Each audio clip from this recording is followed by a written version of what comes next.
Hello, Sangwala Tasale, Ngajime Ngawangam Sohadiri, and today we are going to do a chit chat video rather than my usual travel vlog video that I do.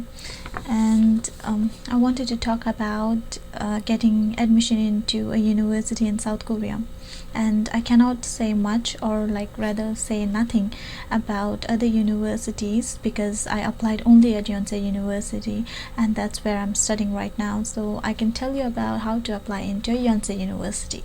So let's begin.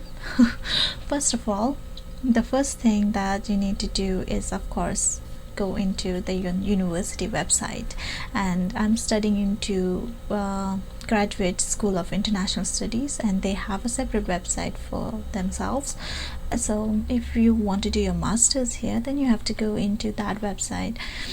So you need to go there, and then you can go into the admission side. I'll share the website link on the main Yonsei University website, and also the website for the Graduate School of International Studies website in my description below. So you can go into the website from there. To start with, I have a handbook with me, the guidelines for the admission, which I downloaded when I was doing my admission.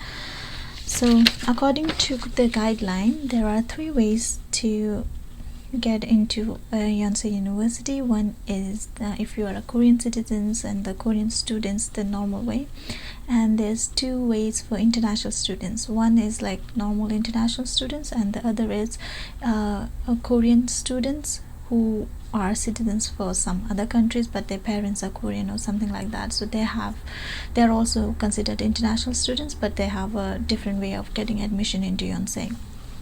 So for international students who are actually like international students or something like that, I don't know, but for international students like us, basically, there are certain requirements. I'll just go through what are the documents that you require. So the requirement from the start, the first requirement is you need application form. You need to fill out the application form for the Yonsei University, which the form will be there on the website.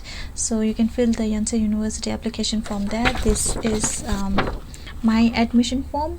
So this form is like very basic form, and they just ask you informations like what program you want to study, and your name, gender, birthplace, and about your citizenship and stuff like that.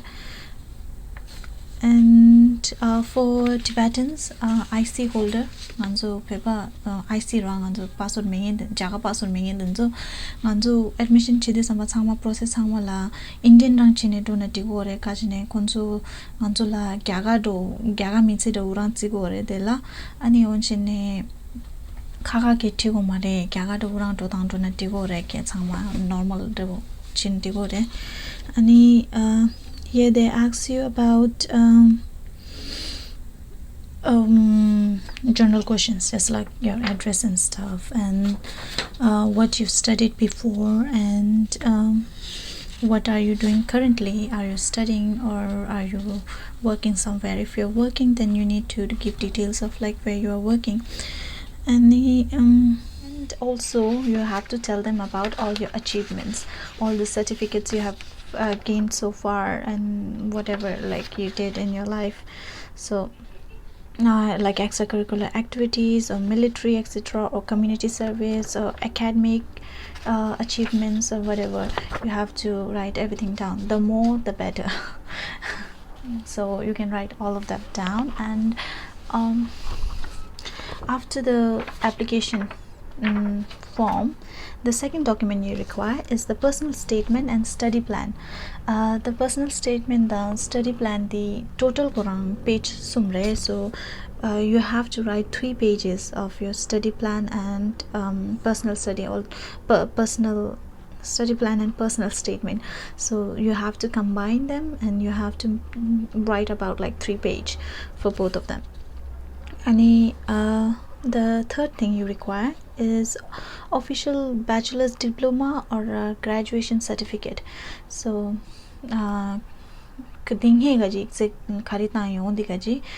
bachelor's degree you require like the official ones, but you have to send them a copy. Okay, you don't send the original to them yet, and you have to send a copy of it.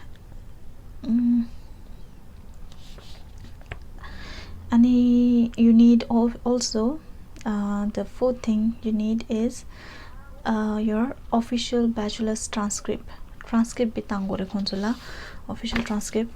And then the fifth document that you require is 2 letters of recommendation. 2 letters of recommendation. If you're working, then you can take one from the current employer and one from your academic, like your professor or anyone. If you are not working, then you can take one from your professors, and either the other one from anywhere from where you have done an internship or you volunteered or something like that. And if you have not done anything like that, then you can give both of them from your university, from your professors. So you require 2 letters of recommendation. So the sixth document that you require is English proficiency. So for your English proficiency, you can submit either TOEFL, IELTS or TOEIC scores, and there is a way through which you can waive that. You don't have to submit it. For that you have 2 requirements. One, either you are from a native English speaker like United States, UK, Canada, Australia, like that. So if you guys are applying from India, India doesn't come under that category. So in that case, there's another way through which you can waive it. I personally waived it. I did not submit any IELTS, TOEFLs or anything because I did my schooling from an English medium school in India, which is ICSE. So my board is ICSE board. So like in ICSE board, the instruction, if you go to ICSE website and if you print out their manual, and there in like some 3rd page or something, there is written that the medium of instruction for ICSE school is actually English.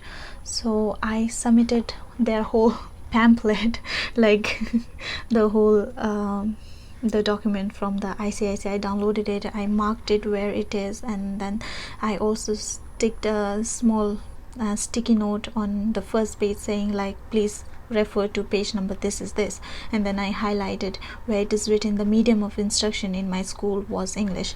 So I submitted that. So here it says the second requirement for waiving off the language proficiency is the applicant has completed high school and undergraduate in English and submits proof of the medium of instruction during those years. So I have done that. And I've also, an additional certificate that I submitted was an English proficiency, but from ESOL, which is not that great, I guess. And so I don't know which one worked. I definitely think that this one worked, the school thing worked. The 7th requirement is a verification of deposit. So this is important because of D2 visa, which is student visa. If you want to get a student visa, so you need to show that in your account that you have more than $20,000, either in your account or your parents' account or any of your relatives' account. And then you can mark your relative as like, you can submit a sponsorship form. There's a separate sponsorship form attached, so you can fill that out, and then you can say that relative is your uncle or aunt and he will be sponsoring you, and you can show his or her account details having more than $20,000 in their account, so that you can say like you can support your education while you're here.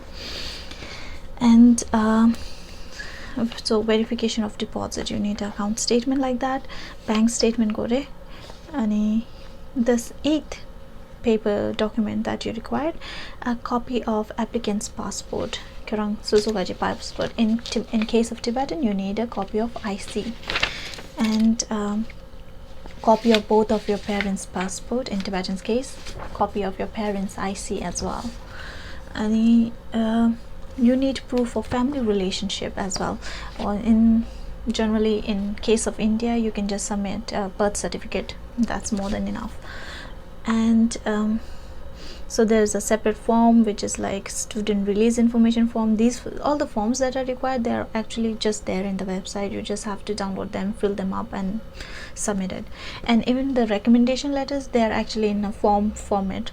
So the person whoever is filling it out for you, he just need to fill out all the forms and then sign it, and they need to seal it, and you do not have the right to open it. You have to send the sealed recommendation letter as it is to the university.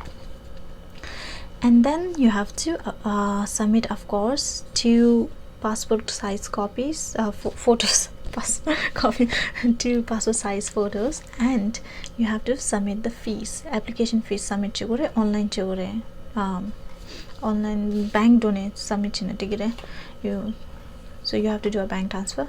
All the details are given there in the form itself. And just that requirement for the admission. These are the documents that are required for getting admission into Yonsei University.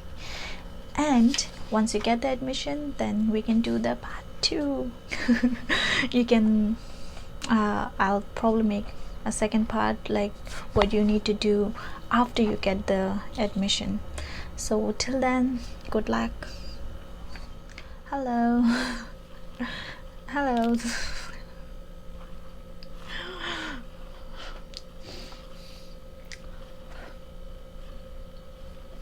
Yeah. Hello, to begin with, we first have to go into the Yonsei University website, and today we are going to